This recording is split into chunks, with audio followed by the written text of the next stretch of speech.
हरे कृष्ण।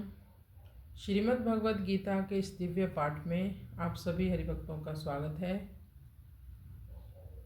आज हम गीता पढ़ने नहीं, अपने मन को पढ़ने बैठे हैं। कुरुक्षेत्र कहीं बाहर नहीं है, हमारे भीतर ही स्थित है, जहाँ एक और अर्जुन की सज्जनता है और दूसरी ओर हमारे अंदर के मोह और भय के कौरव हैं।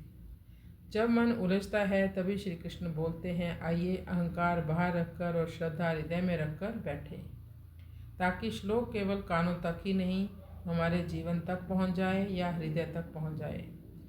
अब श्रद्धा के साथ गीता का प्रथम अध्याय आरंभ करते हैं।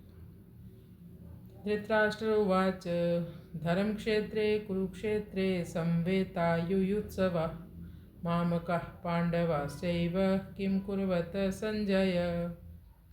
इसमें धृतराष्ट्र संजय से पूछते हैं कि धर्म भूमि कुरुक्षेत्र में एकत्र होकर मेरे पुत्र और पांडु के पुत्र क्या कर रहे हैं। धृतराष्ट्र अंधे थे और यहाँ उनकी अंधता केवल शारीरिक नहीं बल्कि मोह की अंधता का प्रतीक है। मोह के कारण वो अंधे हो चुके हैं।